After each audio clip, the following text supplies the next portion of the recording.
안녕하세요. 자, 법령 시간입니다. 오늘은 교재 270쪽입니다. 객공사의 보수. 이 부분은 이론 한 문제, 계산 문제 한 문제. 그래서 두 문제 출제 비중이 갖고 있는데, 통상 한 문제 정도 내는 경우도 많이 있습니다. 자, 법제 32조. 잠깐 읽어드리고 시작합니다. 법제 32조 제1항.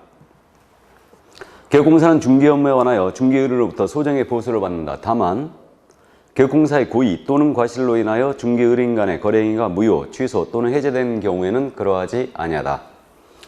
자, 2항 내려갑니다. 개공사는 중개의뢰로부터 25조 제1항 규정에 의한 중개사물의 권리가 확인되게 확인 또는 제31조 규정에 의한 계약금 등의 반환 채무 이행 보장에 소요된 실비를 받을 수 있다. 이게 실비에 대한 근거 규정이고요. 3항 보수의 지급 시기는 대통령령으로 정한다. 다음 4항 내려가면 주택, 부속 토지를 포함한다. 주택의 동그라미에요. 이하 2항에서 같다. 주택의 중개에 대한 보수와 제2항에 따른 실비의 한도 등에 연합하라는 사항은 국토교통부령이 정하는 범위 안에서 특별시광시도 또는 특별자치도 이하 시도라 한다. 이것의 조례로 정하고. 자, 그래서 여기서 국토교통부령이 정하는 범위 안에서 밑줄 그으시고요. 시도 조례로 정하고 밑줄 그으시고 주택 외의 중개사물에 대한 중개에 대한 보수는 주택 외라는 말의 동그라미입니다. 중개에 대한 보수는 국토교통부령으로 정한다. 국토교통부령으로 정한다의 밑줄이에요. 자, 그럼 개업공사의 보수를 보겠습니다. 이 개업공사의 보수는 크게 분류하면 두 가지로 나눠집니다. 하나는 중개보수가 있어요. 또 하나는 실비라는 게 있습니다. 그래서 중개보수와 실비로 크게 대별되고 있고요. 중개보수는 중개 업무에 대한 대가죠. 그래서 중개 업무에 대한 대가가 중개보수고, 실비는 비용을 보상해 주는 거예요. 그래서 중개보수 외에 실비를 받았다. 이건 절대 초과 아닙니다. 그래서 중개보수와 실비는 성격 자체를 달리합니다. 그럼 먼저 이제 중개보수에 대한 내용인데요. 이거는 중개 업무에 대한 대가라고 했잖아요. 그렇기 때문에 우리 법이 가지고 있는 이 중개보수에 대한 규정은 중개 업무에 대한 대가이기 때문에 컨설팅이라든가 분양대행이에요. 여기에는 기본적으로 적용이 없습니다. 이건 중개 아니라겠죠. 그래서 컨설팅이나 분양대행에는 적용이 없습니다. 또 상가 거래할 때 권리금 있지 않습니까? 권리금은 중사물이 아니에요. 그러니까 권리금 거래 속에 있어요. 중개보수 규정에 적용이 없어요. 자, 그래서 기본적으로 이제 적용 범위에 대한 부분 이해를 일단 해주시고요. 중개 업무에 대해서만 일단 적용합니다. 그럼 이 중개보수와 관련해서는 중개보수 청구권, 그래서 이제 중개보수를 달라고 하는 권리입니다. 중개보수 청구권에 대한 내용을 잘 내진 않지만 이해는 해두세요. 보수를 달라고 하는 권리예요. 이게 중개보수 청구권입니다. 자, 그러면 이 토지를 갑이 갖고 있어요. 이것을 을과 거래하십니다. 이 거래를 A가 소개하는데, 자, 갑이 A에게 토지를 팔아달라고 중개 의뢰한 날짜가 2월 5일이었습니다. 다음에 을이 토지를 A에게 구해달라고 한 날짜는 2월 10일이었어요. 둘 사이에 토지에 대한 매매 교환, 임대차와 같은 계약이 체결됐거든요. 그래서 토지에 대한 거래가 성사가 됐어요. 그래서 이 계약은 일단은 2월 15일 날 체결됐습니다. 잔금은 3월 15일 날 치르겠어요. 자, 그러면 개공 A의 중개로 말하면 이 거래가 성사가 된 거예요. 그러면 보수를 달라고 할 수 있는 권리, 이게 보수청구권이라고 그랬죠. 이것이 언제 발생이 되고 언제 행사가 되며 언제 소멸하는지 이걸 따져보자고요.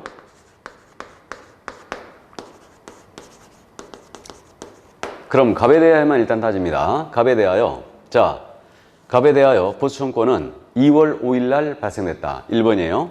다음에 아니다. 계약 체결일인 2월 15일 날 발생됐다. 2번이다. 다음에 이제 잔금 3월 15일입니다. 잔금일 내 이제 보수청구권이 발생이 됐다. 3번. 1, 2, 3번 중 몇 번이겠습니까? 1번이에요. 그러니까 2월 5일 날 갑을 상대로 보수청구권은 이때 발생이 됩니다. 그럼 2월 5일은 중개계약이 있었다는 얘기죠. 이게 그래서 중개계약 시에 보수를 달라고 하는 권리예요. 그러니까 이때 발생이 됐다는 게 우리 통설과 판례 입장이에요. 이때 발생했다는 게. 그래서 이 계약 체결일을 보시면은요, 이거는 일단은 행사 시점을 보신 거예요. 그래서 우리가 중개 완성 시점을 계속 따져봤잖아요. 중개가 완성되는 시점은 계약의 체결이었습니다. 그러니까 계약 체결되면 중개가 완성이 됐기 때문에 이론적으로는 이 보수청권을 행사할 수 있는 시점으로 온 거죠. 그래서 결국은 거래 계약 시에 보수청권은 행사할 수가 있다는 얘기입니다. 이때 전액을 행사할 수 있어요. 그래서 이때 발생이 되고 계약 체결, 중개가 완성이 되었으므로 이때 전액을 행사할 수 있다. 근데 실무에서는 주로 언제 줍니까? 잔금 시에 주죠. 그러면 잔금과는 이론과는 전혀 관련이 없습니다. 그러니까 결국은 이런 문제가 생길 수 있죠. 계약 체결 후 잔금 지급 전에 이 계약이 깨진 거예요. 그럼 보수를 받을 수 있느냐? 바로 이 문제가 생기죠. 이게 그러면 지금 이때 보수청권은 발생이 됐고 중개계약 시에 거래계약 체결 시에 전액을 행사할 수 있는데 지급 시기만 지금 잔금으로 밀어놓은 거예요. 그러니까 개공의 고의과실로 인하여 이 계약이 깨지지 않았다. 그러면 고의과실이 아닌 사유로 이 계약이 깨졌잖아요. 그렇게 되면 보수를 여전히 받을 수 있죠. 즉 당사자 간의 이행지체로 인하여 이 계약이 깨진 거예요. 그러면 이때는 보수는 받을 수 있게 돼요. 이건 이제 소멸에 관한 문제로 연결되는 거죠. 그럼 그래서 이 발생된 보수청권은요, 개업공인중개사의 고의 또는 과실로 인하여 체결된 계약이 해제가 되거나 무효가 되거나 취소가 된 거예요. 그러면 이때는 이제 보수청권이 소멸합니다. 즉 예를 들어서 토지에 대한 소송 제기된 사실이 있는데 이 사실을 A가 숨긴 거예요. 그럼으로써 계약이 성사가 됐는데 후일 을이 그 사실을 알게 됨으로써 이 계약을 깨버립니다. 그러면 결국은 개공의 고의과실로 계약이 해제가 된 경우에요. 그러니까 결국은 받았던 보수가 있다면 보수청구에 소멸했기 때문에 더 이상 이제 청구가 안 되는 거죠. 그래서 받았던 게 있다면 이때는 돌려줘야 됩니다. 반환해야 되겠죠. 그래서 그럼 개공의 고의과실로 계약이 해제되게 된 경우는 일단 소멸합니다. 그럼 거꾸로 해서 가면 당사자 간의 이행지체입니다. 이행지체로 인하여 이 계약이 해제가 되거나 무효가 되거나 취소가 된 거예요. 그럼 이때는 소멸한다 안 한다? 소멸하지 않는다는 얘기죠. 여전히 받을 수 있다는 얘기예요. 그래서 실무적으로 말이에요. 결국은 계약 체결 시점에 이 보수청권 행사 시점에 와 있기 때문에 당사자 간의 사정으로 이 계약이 깨진 거예요. 그럼 이게 이제 우리가 실무적으로는 주택임대차 같은 경우는 이제 보수가 얼마 안 되니까 그냥 다시 중개하고 말죠. 근데 보수 금액이 크지 않습니까? 크게 되면은 이게 법정으로 가는 일이 가끔 있습니다. 그래서 이제 법정으로 가게 되면 계획공사의 기여도에 따라 이제 판사가 재량껏 보수를 판정하는데 주로 이제 50% 정도는 인정을 하고 있네요. 자, 이게 바로 이제 보수청권에 대한 내용이었어요. 자주 내는 부분은 아니지만 일단 발생, 행사, 소멸로 나눠서 정확하게 이해는 해두시기 바랍니다. 자, 그래서 보수청권에 대한 내용을 다 봤어요. 그래서 271조, 272조 여기까지 다 본 거죠. 그럼 지금 273쪽에 중개보수의 계산이 있지 않습니까? 요거는 조금 이따 보기로 하고 275쪽을 먼저 보세요. 중개보수의 범위. 자, 이 부분 중개보수의 범위 찾았습니까? 자, 그럼 이 부분을 먼저 보고서 계산을 보도록 하겠습니다. 이 중개보수의 범위라는 것은요, 중개보수의 한도를 얘기합니다. 그럼 한도란 말은 이 범위를 절대 초과하여 받으면 안 된다는 얘기죠. 그래서 우리는 한편약도마정에 정해준 한도를 초과하여 받게 되면 1년 이하의 적금은 1,000만 원의 벌금에 처합니다. 그래서 이 중개보수의 한도에 대해서 우리가 이제 32조 사항에서 읽어봤어요. 자, 그래서 다시 한번 275쪽에 동그라미 1번을 잠깐 보실래요? 주택인 중개대상물 그랬죠? 그래가지고 이 주택인 중개상물에 대해서는 주택, 부속토지를 포함하여 주택의 중개에 대한 보수에 관하여 필요한 사항은 국토교통부령이 정하는 범위 안에서 특별시, 광역시, 도 또는 특별자치도, 이하 시도로 한다. 시도 조례로 정한다 그랬죠? 이거. 자, 그러면 지금 현재 이 중개보수의 한도에 대해서 일단은 물건이 주택이냐 주택이 아니냐로 일단 구분했어요. 그래가지고 이 주택에 대한 중개보수는 지금 어떻게 정한다고 그랬냐면 국토교통부령이 정하는 범위예요. 국토교통부령이 정하는 범위 안에서 세부 내용은 시도 조례로 정한다 이랬네요. 그러니까요, 결국 주택에 대한 중개보수에 대해서는요, 최종적으로 시도 조례가 정하고 있는 거예요. 특별시, 광역시도, 특별자치도 조례로 정하고 있는 겁니다. 그러면 주택에 대한 중개보수에 대해서는 시도 조례가 정한 범위를 절대 초과하면 안 됩니다. 자, 이렇게 돼 있고요. 그 다음에 이제 한 장을 싹 넘기시면 276쪽을 잠깐 갔다 오죠. 276쪽에 주택 외의 중개사물 이렇게 돼 있죠. 그래서 이 주택 외의 중개사물에 대한 중개에 대한 보수는 국토교통부령으로 정한다 그랬어요. 자, 그래서 주택 외에 대해서는 국토교통부령으로 정하고 있습니다. 그래서 주택이 아닌 물건에 대해서는 국토부령이 직접 그 한도를 정하고 있는데 결국 이거는 조례로 위임된 사항이 아니라는 겁니다. 이걸 꼭 이해해 두셔야 돼요. 자, 그럼 주택으로 다시 돌아갑니다. 275쪽으로 다시 돌아가서 그러면 이 주택은 국토부령이 일정 범위를 제시해주고 세부 내용은 시도지로가 정하고 있는데 국토부령이 정하는 주택에 대한 중개 보수의 한도는 어떻게 되어 있냐면 당사자 쌍방으로부터 각각 받되 거래 당사자 일방으로부터 받을 수 있는 한도를 정해줬어요. 일방. 그래서 우리는 일방 한도책을 갖고 있는 겁니다. 그래서 일방으로부터 주택의 매매 교환 계약이었습니다. 매매 교환 계약은 거래 금액의 1,000분의 9를 한도로 한다고 했어요. 1,000분의 9면 몇 프로예요? 0.9%죠. 0.9% 한도로 했고요. 임대차 등이었거든요. 주택의 임대차 등의 경우는 거래 금액의 1,000분의 8을 한도로 한다고 했습니다. 그럼 이건 0.8%를 얘기하죠. 그래서요, 국토교통부령이 이렇게 주택에 대해서는 중개보수를 매매 교환의 경우 일방으로부터 0.9, 임대차 등은 일방으로부터 0.8% 정해주고요. 이 범위 내에서 시도조례가 다시 정하고 있는 거예요. 세부 내용을. 자, 그럼 이렇게 돼 있다는 거 이해해 주시고 다음 주택외로 넘어갑니다. 다시 주택외로 276쪽 다시 가면 이 주택외에 대해서는요, 일단 우리 국토부령이 직접 정하고 있는데 어떻게 정해놨냐면 이 국토부령은요, 주택 외의 중사물에 대해서는 다시 두 가지로 나눴습니다. 하나는 오피스텔이 있죠. 주택 외 중에 오피스텔이 있고요. 이 오피스텔을 제외한 나머지 물건, 오피와 오피 외로 나눴습니다. 이렇게 나누고 이 오피스텔은 모든 오피스텔에 들어가는 거 아니에요. 전용 면적입니다. 전용 면적 기준 85제곱미터죠. 85제곱미터 이하짜리 오피여야 돼요. 85제곱미터 이하짜리 오피로서 전용 입식 부엌과 화장실을 갖춘 걸 얘기합니다. 이른바 주거용 오피란 얘기죠, 이거. 그럼 오피스텔은요, 전용 면적이 85제곱미터면 이게 평으로 한 사람이면 85제곱미터는 25평 정도 되는 거 아닙니까? 그럼 아파트 같으면 85제곱미터면은 전용 면적이 32평에서 35평형 이렇게 지금 부르고 있는데 오피스텔 같은 경우는 전용률이 낮아요. 그러니까 전용이 오피스텔인데 85제곱미터였다. 굉장히 큰 거죠. 그러니까 40평 정도 되는 겁니다. 그러니까 40평 이하짜리 오피를 얘기하는 거예요. 분양면적으로 따졌을 때 40평 이하짜리. 그러면 이 오피스텔에 대해서는 국토부령이 어떻게 정해주냐면 당사자 쌍방으로부터 각각 받되 거래 당사자 일방이에요. 그럼 거래 당사자 일방으로부터 이 오피스텔의 매매 교환 계약이잖아요. 매매 교환 계약은 거래 금액의 1,000분의 5, 0.5%를 최고 한도로 했어요. 0.5%를. 그리고 이 범위 내에서 의뢰인과 협의한 금액을 받아놨고요. 임대차 등입니다. 임대차 등의 경우는 이 오피의 경우 임대차 등은 거래 금액의 1,000분의 4, 0.4%를 최고 한도로 했습니다. 이게. 그리고 의뢰인과 이제 협의한 금액을 받아라. 이러는 거예요. 이게. 그래서 오피스텔에 대해서는 전용 85제곱미터 이하짜리를 하면 일방으로부터 매매 교환은 0.5%, 임대차 등은 0.4%를 일단 정해주고요. 이 범위 내에서 의뢰인과 협의한 금액을 받는 겁니다. 그럼 이 오피스텔을 제외한 주택 외 중개상물이에요. 그럼 뭐가 있냐면 이거는 일단 상가가 있죠. 그 다음 85제곱미터를 초과하는 오피도 있죠.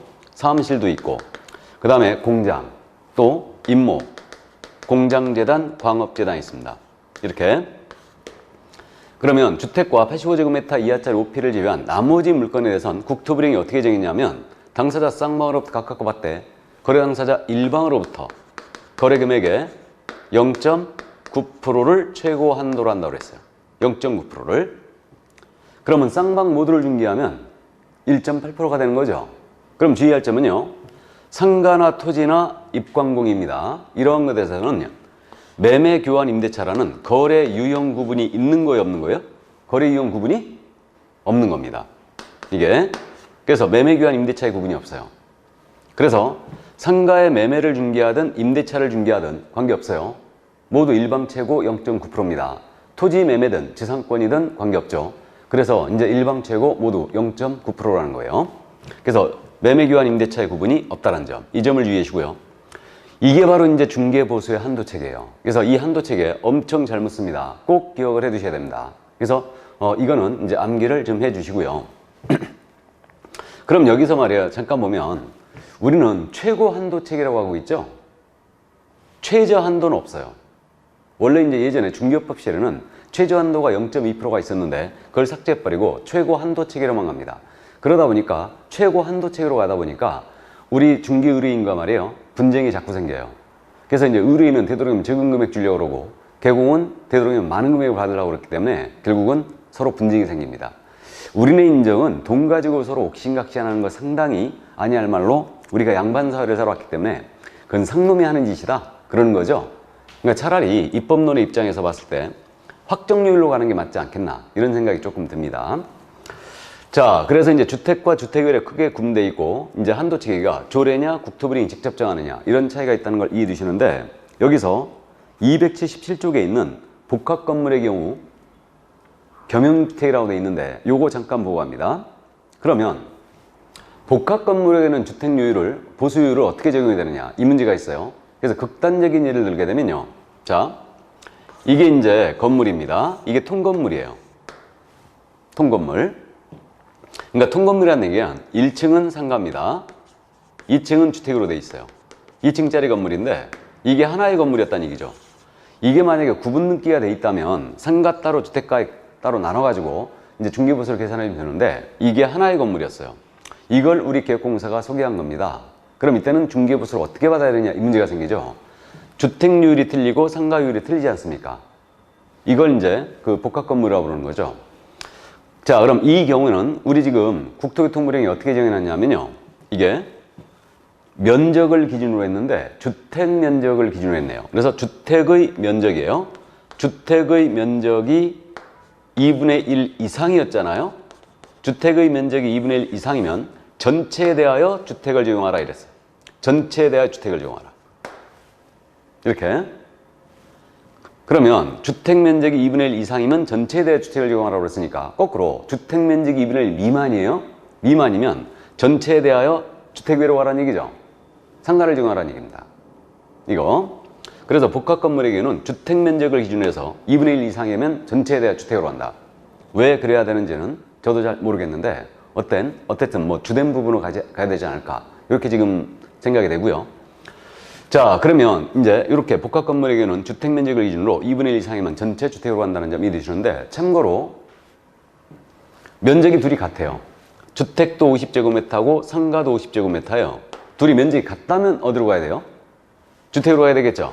그래서 2분의 1 이상이면 전체에 대해 주택을 요구한다니까 같다면 전체에 대해 주택을 요구합니다.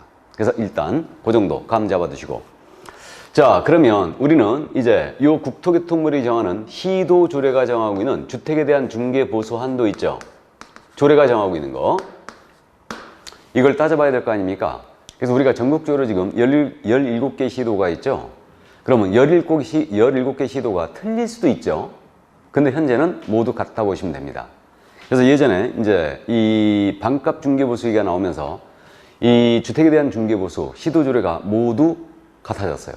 국토부에서 만들어가지고 이제 일단은 배포를 한 거 아닌가 이런 생각이 조금 드는데 그래서 우리 교재는 지금 현재 시도조례가 정하고 있는 주택에 대한 중개보수 이 표가 현재 안 그려져 있습니다. 그래서 수록이 안 돼 있는데 잠깐 제가 칠판에다가 시도조례가 정하고 있는 주택에 대한 중개보수 그 보수표를 잠깐 그려보겠습니다.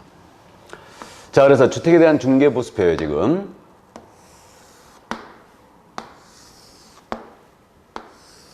이건 참고사항입니다. 그래서 일단 구분, 그 다음에 거래금액, 그 다음에 중개보수 요율, 한도 이렇게 있습니다. 그래서 일단 거래 유형이 있죠. 그래서 이 주택의 매매, 교환 계약이 있을 겁니다. 그 다음에 임대차 등이 있어요. 그 다음에 이거는 거래 금액, 그 다음에 중개보수 요율, 한도액이라는 것도 있어요. 이렇게. 그래가지고 이 주택에 대해서요, 매매 교환 계약이거든요. 거래 금액은 일단 5천만 원 미만서부터 시작합니다. 5천만 원 미만. 다음에 5천만 원 이상 2억 원 미만. 그 다음에 2억 이상 6억 원 미만. 다음에 6억 이상 9억 원 미만. 이렇게 돼 있죠. 그래가지고 요율은 매매 교환은 0.6%입니다. 다음에 2억 미만은 0.5%. 다음에 6억 미만은 0.4%. 다음에 6억에서 9억 있죠. 0.5%로 0.1% 다시 올라갑니다. 이거는 확정요율이 아니고 일방 최고요율이에요. 이거는 확정요율이 아닙니다. 일방 최고요율이에요. 자, 이렇게 돼 있고 한도액은요 5천만 원 미만이잖아요. 이건 25만 원이에요. 그 다음에 2억 미만이잖아요. 이건 80만 원입니다. 그 다음에 이건 한도액이 없습니다. 그래서 주택의 매매 교환은 현재 이렇게 돼 있어요.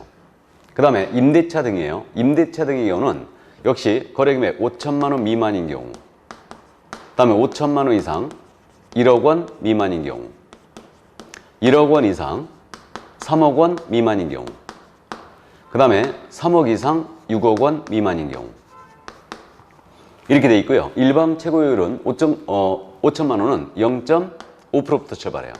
0.5%입니다. 다음에 1억 미만은 0.4%고 3억 미만은 0.3%예요. 다음에 3억에서 6억이죠. 이거는 다시 0.4%로 0.1% 올라갑니다. 이렇게. 그리고 한도액은요. 5천만 원 미만은 20만 원이에요. 그 다음에 한도액은 이거 1억 미만은 30만 원입니다. 그 다음에 3억, 여기 6억까지는 한도액이 없습니다. 일단 이렇게 돼 있어요. 그래서 이게 지금 현재 전국 시도조가 갖고 있는 주택에 대한 중개보수 한도액표예요. 그러면 지금 매매 교환의 경우는 주택의 매매 교환입니다. 일방으로부터 6억 미만까지, 거래금액 6억 미만까지는 금액이 커질수록 요율이 낮아지고 있죠. 역누진책을 취하고 있고, 그 다음에 임대차의 경우는 3억 미만까지는 금액이 커질수록 요율이 낮아지고 있고요. 매매보다 0.1%가 더 낮습니다. 이건 이제 서민들을 보호하기 위한 걸로 일단 이해가 됩니다. 이렇게 돼 있고, 이게 전국 시도주가 모두 같다는 건데, 그러면 매매 교환가액 9억 이상, 임대차 가액이 6억 이상이 되면 어떻게 되느냐, 이 문제가 있죠. 그래서 주택의 매매 교환가액이 만약에 9억 이상인 경우와 임대차 가액이, 임대차 등의 가액이 만약에 6억 이상이다. 이게 이른바 고가주택이라고 하는 겁니다. 이게. 근데 요즘 서울 같은 경우는 이제 9억 이상짜리가 워낙 많기 때문에 이게 과연 고가주택이냐, 이게 조금 의구심이 들긴 하는데, 매매 교환가가 만약에 9억 이상이었잖아요. 그러면 이때는 일방 최고 0.9%로 갑니다. 임대차 가액, 주택의 임대차 가액이 6억 이상이었잖아요. 그럼 일방 최고 0.8%로 가요. 그래서 이른바 6억, 9억, 이거는 0.9, 0.8로 돼 있다는 얘기죠. 이렇게 돼 있습니다. 자, 그래서 이렇게 지금 현재 돼 있는데, 참고로 여담입니다. 원래 매매가액, 주택의 매매가액 6억 이상이 모두 0.9%였죠. 임대차 가액이 모두 3억 이상인 경우, 이 경우는 0.8%였어요. 최고. 그렇게 됐는데 6억, 9억대, 3억, 6억대, 이게 신설된 거죠. 그래갖고 한 3년 전에 반값 중개보수 여론몰이 해가지고 결국은 이렇게 반토막을 내는 거예요. 실무에서 이것 때문에 타격이 엄청 컸죠. 그래서 이게 서울의 경우는 사실상 6억, 9억 이거 만들었어도 큰 의미가 없어요. 워낙 가격이 비싸기 때문에. 근데 지방 쪽에서 서울을 제외한 나머지 지역지에서는요, 이게 엄청 타격이 컸습니다. 실무적으로. 그래서 어쨌든 현재 이렇게 돼 있다는 거 이해해 두시고, 그럼 우리가 시험에서 말이에요, 중개보수 계산 문제를 출제하거든요. 출제하는데, 그럼 그 계산 문제를 맞추기 위해서는 이 표를 암기하고 있어야 되느냐? 이거를 만약에 암기해서 맞춰야 된다면, 이게 주택에 대해서는 시도조류가 서로 틀릴 수 있다고 그랬죠. 그러니까 문제가 될 수 있죠. 우리가 17개 시도조를 모두 암기할 수는 없잖아요. 그러니까 계산 문제를 출제할 때는 이 조례 한도액표를 제시를 해줍니다. 그러니까 거기에 맞춰서 일단 풀어주면 돼요. 그러니까 별도의 암기는 필요가 없다는 얘기죠. 이게. 그래서 시험을 보기 위해서는 이게 암기가 필요 없어요. 그러나 우리가 실무적으로는 대충 암기하고 있어야 됩니다. 물론 자동적으로 컴퓨터가 계산을 하지만 어쨌든 그래도 손님 앞에서 이거 컨닝할 수는 없는 거 아니에요? 그러니까 결국은 암기를 하고 계시는 게 좋을 것 같아요.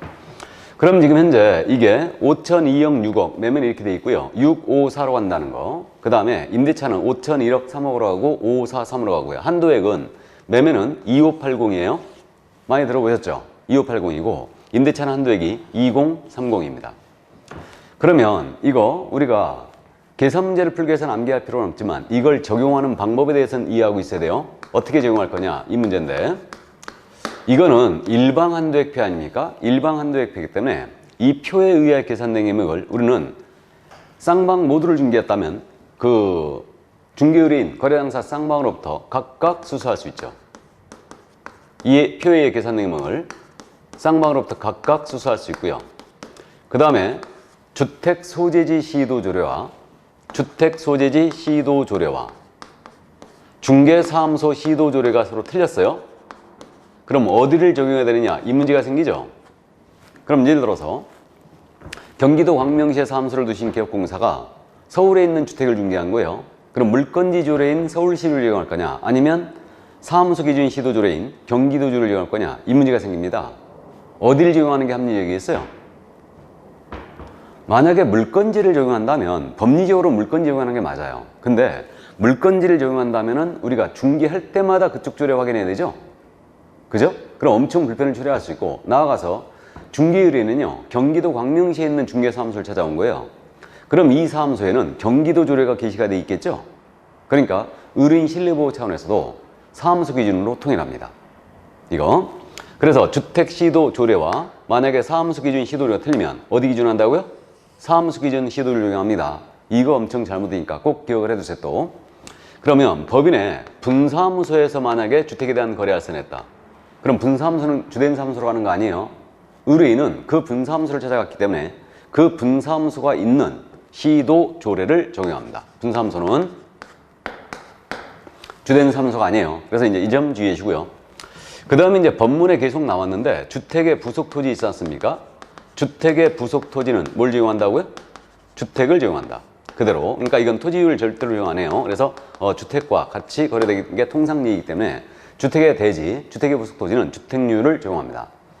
그 다음에 이제 권리금이라든가 분양대행에 대한 대가는 이거 적용하지 않는다는 거 말씀을 드렸고요. 그 다음에 한도를 초과하는 보수 약정했어요. 그래서 법정 한도가 말이에요. 200만 원인데 300만 원 받기로 약정한 거예요. 한도 초과 약정했죠. 그럼 이것은 우리 판례가 말이에요. 초과하는 부분에 대해서만 무효라는 거예요. 그래서 초과 부분만 무효고 전체가 무효가 되는 거 아닙니다.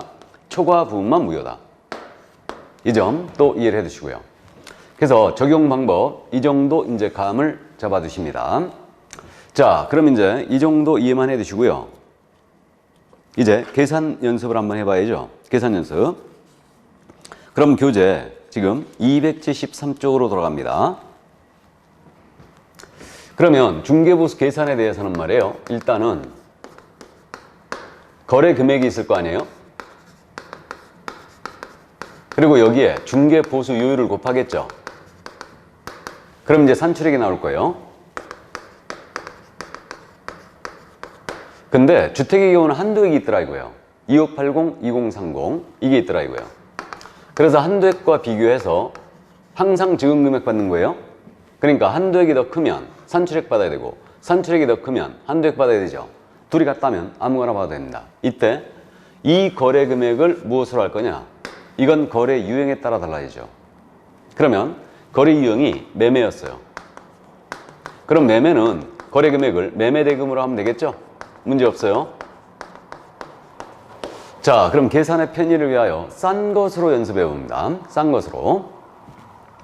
자, 그러면 아파트입니다. 아파트 매매가액 1억 8천짜리였어요.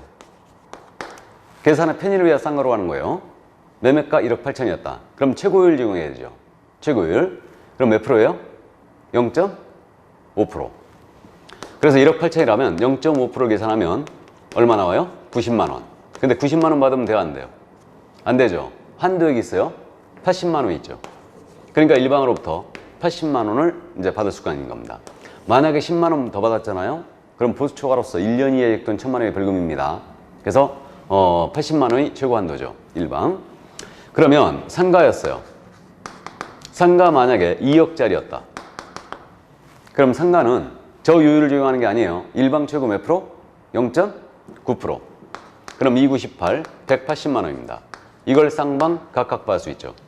그래서 상가가 짭짤하죠? 주택을 제외한 나머지 물건은 일방 최고 전부 다 0.9%거든요. 그렇기 때문에 180만 원입니다. 쌍방 각각 받을 수 있고, 만약에 전용 면적 85제곱미터 이하짜리 오피스텔이었어요. 이걸 중개했다. 그래서 이 오피로서 거래가액이 만약에 2억이었습니다. 2억. 그럼 최고율 적용합니다. 그럼 오피는 이거 일방 최고 매매 교환입니다. 거래금액에 관계없죠. 이거는 거래금액에 관계없이 오피 85제곱미터 이하짜라면 몇 프로? 0.5%예요. 그럼 100만 원을 쌍방으로부터 각각 받을 수 있는 거죠. 그래서 매매는 별로 문제가 없습니다. 자, 그런데 이 매매의 경우에 이런 케이스, 갑과 을 사이에 우리 기업공사가 매매를 중개했어요. 아파트에 대해서 매매를 중개했는데 이와 동시에 을을 임대인으로 갑을 임차인으로 하는 임대차 계약까지 소개한 거예요. 이게 뭐냐면 갑이 을한테 아파트를 팔고 임차인으로 주저앉은 거죠. 이걸 민법 시간에 뭐라고 공부했느냐? 점유계정이라고 하죠. 점유계정. 팔고 임차인으로 주저앉은 거예요. 그럼 이때는 매매계약서, 임대차계약서 따로 써집니다. 그렇다 하더라도 우리는 보수를 뭐만 적용해야 되냐? 이 점유계정의 경우는 보수를 매매만 적용해야 받으래요. 매매만. 왜 그래야 되는지는 저도 몰라요. 이거는 논리적으로 해석이 안 됩니다. 자, 그래서 이때는 매매만 적용합니다. 그러면 이거 점유계정의 경우 있잖아요. 매매만 적용하는 거 있지 않습니까? 세 가지 요건을 다 충족해야 돼요. 동일 중개대상 무리해야 돼요. 동일 중개대상 무리에 대하여 동일 당사자여야 됩니다. 동일 당사자 간에 동일 기회여야 돼요. 동일 기회에 매매를 포함한 그 외의 거래 함께 했어요. 이거 그러니까 동일 물건, 동일 당사자, 동일 기회, 매매를 포함한 그 외의 거래 함께 하면 이때는 매매만 적용한다. 그래서 점유계정의 경우만 매매를 적용합니다. 근데 실무적으로 이런 경우가 더 많겠죠. 갑과 을 사이에 매매 계약을 했어요. 이걸 중개한 거예요. 근데 임대차 계약은 을이 병과한 거예요. 그럼 을로부터 따로따로 받을 수 있느냐? 임지가 있죠. 즉 을한테 아파트 사주고 임차인 넣어준 거죠. 이게 실무적으로 더 많을 거예요. 그러면 이 경우 을로부터 이론적으로는 따로따로 받을 수 있죠. 물론 이 경우도 이제 손님 때문에 한다든가 보수를 조금만 받는다든가 그렇습니다. 그래서 점유계정의 경우 동일 물건, 동일 당사자, 동일 기회, 매매를 포함한 그 외의거래 함께하면 매매만 적용한다는 거. 이것도 꼭 기억을 해 두셔야 됩니다. 아주 잘 묻는 내용이에요. 자, 그래서 이 점 이해해 두시고요. 이게 바로 이제 매매에 관한 내용이었습니다. 자, 그러면 넘어가실까요? 그 275쪽에 교환이 있지 않습니까? 교환부터 먼저 보겠습니다.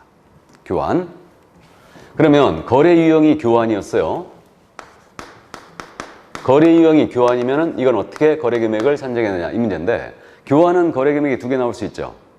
이게 이때는 거래 금액이 큰 것을 적용합니다. 교환은 큰 것 적용한다. 자, 그러면 예를 들어서 아파트 예를 들어서 5억짜리였어요. 그 다음에 단독주택 4억짜리였습니다. 이걸 둘이 맞바꾼대요. 그럼 거래금액 큰 것 기준이라고 했죠. 그러니까 5억에 기준합니다. 왜 큰 것 기준이냐면요, 아파트 5억짜리 주는 사람은 5억짜리를 줬으니까 5억에 따른 보수를 물어야 되고, 단독주택 4억짜리를 주는 사람은 5억짜리를 받았잖아요. 그러니까 5억에 따른 보수를 물어야 됩니다. 그러면 5억에 따른 계산을 해보면 5억은 지금 2억 이상 6억 미만의 0.4%죠. 그러니까 5억의 기준에서 0.4% 계산하면 200만 원이 나오는 거고, 이걸 쌍방으로부터 각각 받을 수 있죠. 이렇게 됩니다.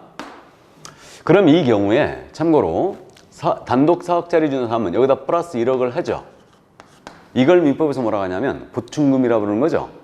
그래서 보충금은 매매 대금에 관한 균형을 준용한다라고 돼 있지만, 우리 중개보수 계산할 때는 보충금은 산입하지 않습니다. 순수 가액만 비교하여 큰 것 받아요. 그래서 일단 이 정도 이해만 해 두시고요. 근데요, 실무적으로 여러분들이 경력이 쌓이기 전에는 교환계약은 웬만하면 중개하지 마세요. 교환은요, 실무에서 약 10중 8구, 그러니까 10건에 8건 정도는 개공을 상대로 사기로 고소 들어옵니다. 어느 한쪽이 꼭 피해봤다고 생각할 수 있거든요, 이게. 그래서 또 특히 교환은 실무적으로도요, 사기가 또 횡행합니다.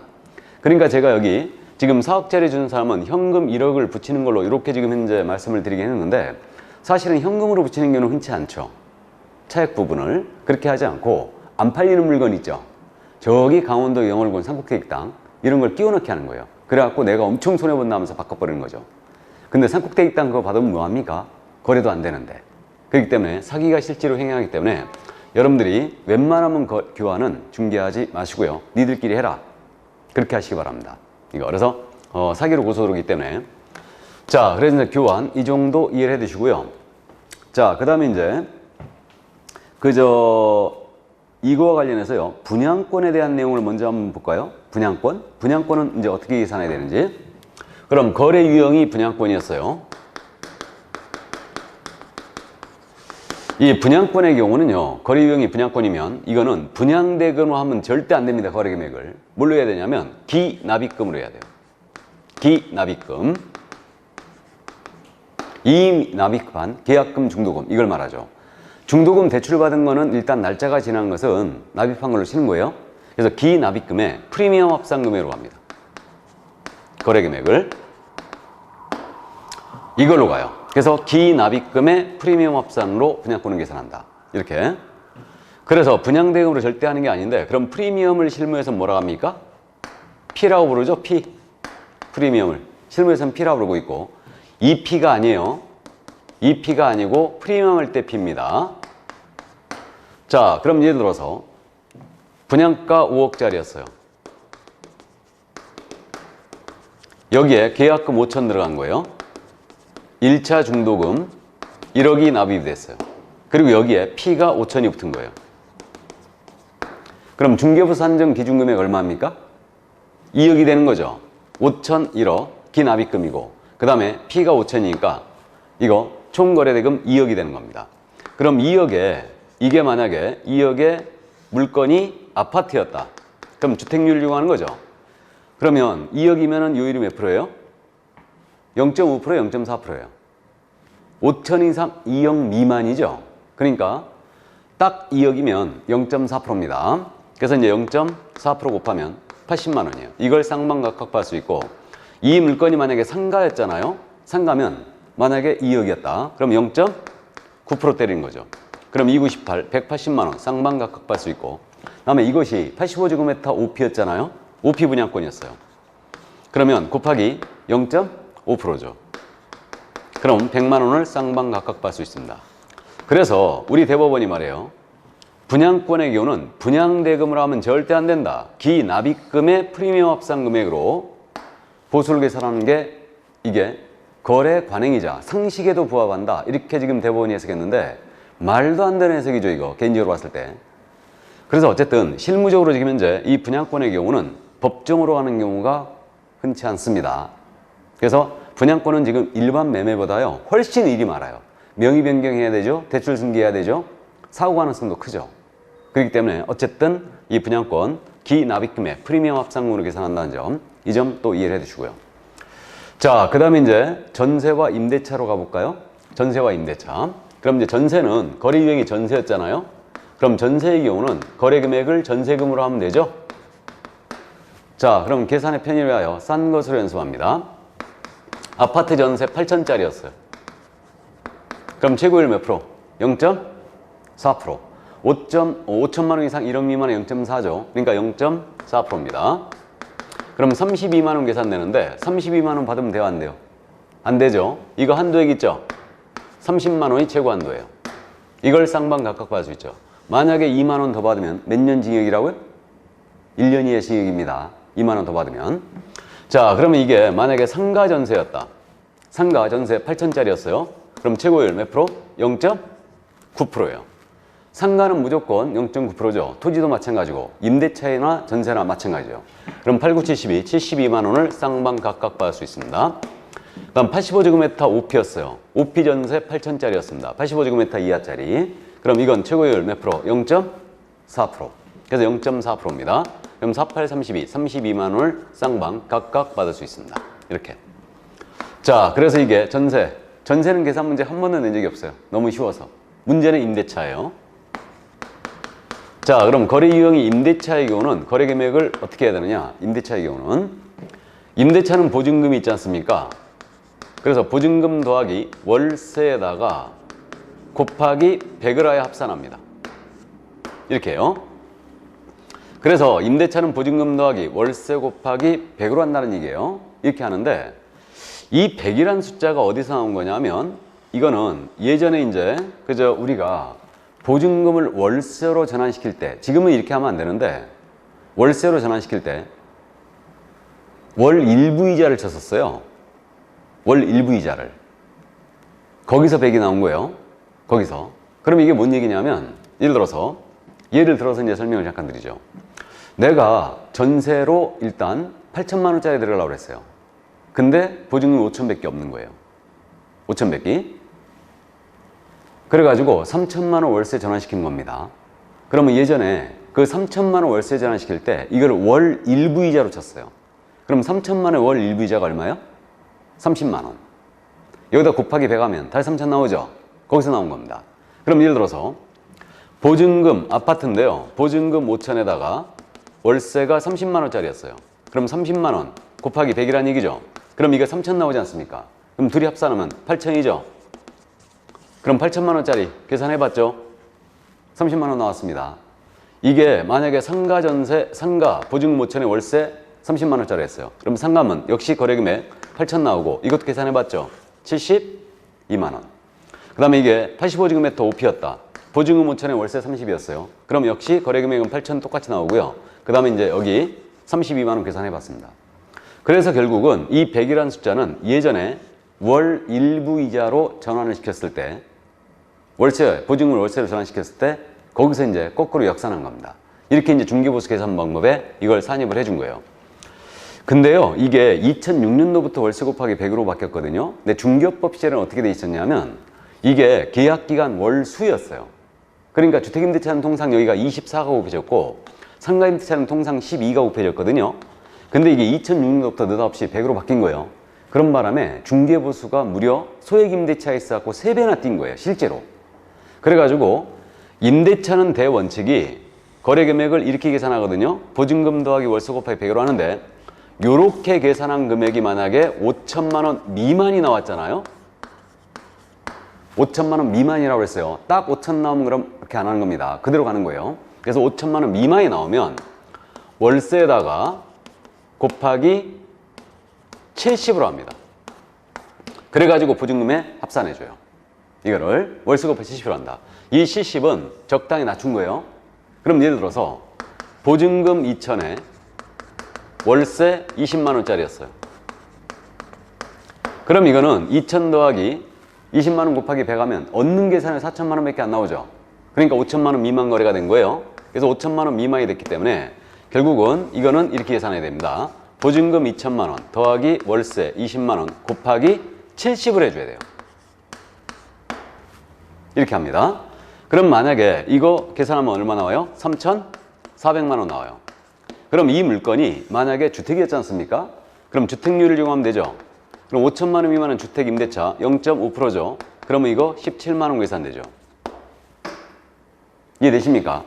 그 다음에 이제 상가가 만약에 이거였다, 이 조건이었다. 그러면 상가는 일방채고 0.9%죠. 그러면 상가는 이제 39, 27, 49, 36. 그래서 이제 30만 6천 원이 계산됩니다. 이렇게 되고 있고요. 그 다음에 만약에 이게 5P였잖아요. 85제곱미터 이하짜리 5P. 그러면 곱하기 0.4%죠. 0.4%입니다. 그럼 이거는 3, 42, 4, 46. 그 다음에 13만 6천 원 계산되나요? 이렇게. 그래서 결국은 이게 임대차는 보증금 더하기 월세 곱하기 100으로 하는데 이렇게 계산한 금액이 5천만 원 미만이 나오면 월세 곱하기 70으로 한다는 점을 꼭 주의해야 됩니다. 꼭 주의해야 되고 이렇게 계산하는 방식은 주택 임대차만 그렇게 하는 게 아니에요. 다 그렇게 합니다. 다. 그래서 상가든 오피든 토지든 월세 곱하기 100이라는 합계액이 5천만 원 미만 나오면 월세 곱하기 70으로 가요. 다 그렇게 한다. 다. 물건의 종류에 따라 다 그렇게 한다. 그래서 그 점을 또 주의를 해 주시고요.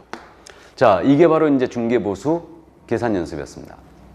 여러분들이 시험에서 계산 문제는 원래 서비스 문제거든요. 근데 최근에 시험에서는 이 계산 문제가 참 어렵게 나오네요. 그래서 실수를 절대 하면 안 돼요. 계산 문제는 한번 잘못 보면요, 꼭 틀린 답이 있어요. 그렇기 때문에 함정에서 빠져나오질 못합니다. 그래서 이제 정확하게 처음에 계산해 버려야죠.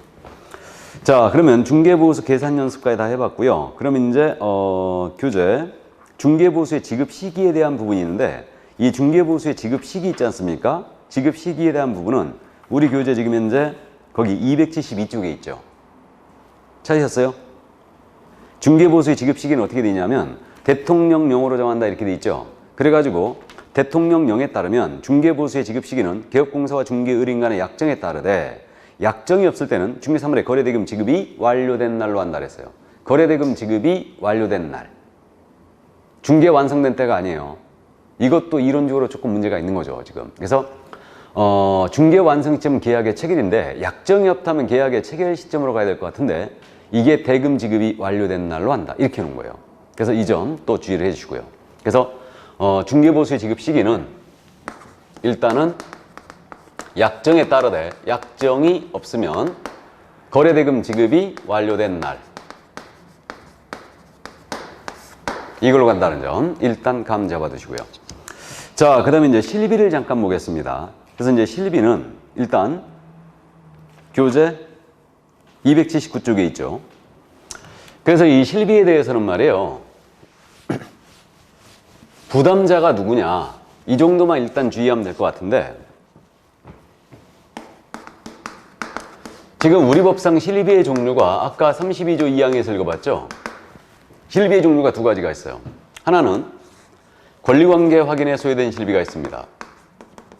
권리관계 확인에 소요된 실비, 이게 있고, 또 하나는 계약금 등의 반환 채무 이행 보장에 소요된 실비가 있죠. 그러면 이게 인정된 취지를 여러분들이 조금 이해해야 돼요. 그래야지만 실비의 부담자가 누구냐, 이걸 이해할 수 있는데, 권리관계 확인에 소요된 실비라는 건 왜 인정이 돼 있냐면, 우리는 확인 설명을 하면서 말로만 하면 안 되죠. 그죠? 확인 설명의 근거자료를 제시해야 돼요. 그럼 그 근거자료가 뭐냐면 토지대장, 건축물대장, 부동산 종합증명서, 등기상 증명서 등을 얘기했습니다. 그럼 그거 발급받는 비용 들어가죠? 그거 물어주고자 하는 취지예요. 그래서 권리관계 확인에 소요된 실비라는 것은 결국 공부 발급 관련 비용이다, 이 비용입니다. 그 다음에 계약금 등의 반환 채무 이행 보장에 소요된 실비, 이거 기억나세요? 개업공사는 자신의 명의로 계약금 등을 예치할 때는 보증 설정 같은 거 해야 된다고 그랬죠. 그러면 돈 들어가지 않습니까? 그 비용 물어자 하고자 하는 취지죠. 그러니까 결국은 계약금 등의 반환 채무 이행 보장에 소요된 실비, 이거는 예치, 계약금 등의 예치에 관련된 비용이에요. 그래서 이 두 가지가 인정이 되는 겁니다. 이게. 그래서 우리 법상 실비라는 건 딱 이 두 가지만 인정을 하고 있고요. 실비의 한도는 어떻게 정하게 돼 있냐면 주택에 대한 중개 보수 한도 정한과 똑같아요. 그래서 실비의 한도는 국토교통부령이 정하는 범위 안에서 세부 내용은 시도 조례로 정한다, 이렇게 돼 있어요. 그래서 실비도 말이에요, 최종적으로 구체적인 내용은 시도 조례가 모두 정하고 있는 거예요. 그래갖고 지금 현재 전국 17개 시도가요 모두 똑같아요. 이것도 똑같습니다. 그럼 국토부령이 일정 실비의 범위를 정해준 거예요. 그래서 국토부령은 두루뭉실하게 정해줬습니다. 이거를 어떻게 정해줬냐면, 국토부령이 정하는 그 실비 한도라는 게, 권리관계 확인에 소요된 실비의 한도는 권리관계 확인에 드는 비용으로 하고, 계약금 등의 반환 채무 이행 보장에 소요된 실비 한도는 계약금 등의 반환 채무 이행 보장에 드는 비용으로 한다 그랬어요. 그 말이 그 말이에요. 대충 그렇게 정해주고 세부 내용은 조례가 정해라 하고 위임해버린 겁니다. 그래서 이제 조례를 봤더니 조례가 이런 비용으로 현재 해놓은 겁니다. 그러면 이제 이러한 비용이 발생했을 때 우리는 누구에게 이걸 청구할 수 있냐, 이 점을 이해하고 있어야 돼요. 그러면 권리관계 확인에 소요된 실비는요, 지물건을 팔려고 개공이 먼저 공부를 발급받은 비용이죠, 이거. 그러니까 물건에 매도인이나 임대인이 물어야 되지 않겠어요? 지물건 팔려고 우리가 공부를 미리 발급받은 거니까. 그래서 이거는 영수증을 첨부하여, 개공이 먼저 지출한 다음에 영수증을 첨부하여 권리 이전 의뢰인에게 청구할 수 있다 그랬어요. 권리 이전 의뢰인이 부담한다는 얘기죠, 이거. 근데 계약금 등의 반환 채무 이행 보장에 소요된 실비 있잖아요. 이거는 계약이 깨졌을 때 바로 정산해주고 끝내자, 이거였으니까 취득 의뢰인에게 유리한 제도였죠, 이 제도가. 그러니까 여기에 소요된 실비는 권리 취득 의뢰인, 매수인, 임차인 등 권리 취득 의뢰인에게 영수증을 첨부하여 청구할 수 있다 그랬죠. 그러니까 권리 취득 의뢰인이 부담합니다. 이거는. 자, 그래서 실비의 부담자 딱딱 정해져 있다는 걸 주의해야 되죠. 그래서 제도의 취지를 이해하면 이 부담자가 누군지 좀 더 우리가 더 이해할 수 있어요. 자, 이렇게 돼 있고, 마지막으로 우리 법령상으로는 말이에요, 그저 중개 보수를 받았던, 실비를 받았던 우리 영수증 교부 제도가 있느냐? 우리 공인중개사법에서는요, 공인중개사법에서는 영수증 교부 제도가 없습니다. 이게. 그러니까 영수증을 안 줘도 된다, 이거 아니에요. 우리 법령상은 영수증 교부 제도가 없어요. 우리 법령상은 영수증 교부 제도가 없지만 왜 우리 법령상 영수증 교부 제도를 폐지했냐면요, 우리 사업자 등록 다 하죠. 그럼 우리는 소득세법에 적용을 받는 사업자예요. 그러다 보니까 사업자들은 이제 이렇게 용역을 제공하고 보수를 받았지 않습니까? 그러면 돈을 받게 되면 반드시 영수증 발행하게 돼 있어요. 그렇기 때문에 소득세법에 적용이 되기 때문에 영수증제도 우리 법에서는 폐지해버린 거예요. 이게. 그리고 특히 알고는 계셔야 되죠. 우리는 소득세법 시행령상 고소득직업군으로 분류되어 있어요. 고소득직업군. 그래서 변호사, 의사, 뭐 법무사, 세무사, 회계사 이렇듯이 고소득직업군으로 분류되어 있고 우리 개업을 하지 않습니까? 그러면 현금영수증 가맹점 있죠? 현금영수증 가맹점으로 반드시 가입해야 됩니다. 가입해야 되고 만약에 보수를 10만 원 이상 받았지 않습니까? 그럼 영수증 반드시 발행하게 돼 있어요. 반드시. 그래서 현금영수증 꼭 발행을 해야 됩니다. 의무적으로 발행해야 돼요. 손님이 요구했던 안 했던. 현금영수증 발행 안 했잖아요. 이거 신고포상금이 20%나 돼요. 발행 안 한 금액에.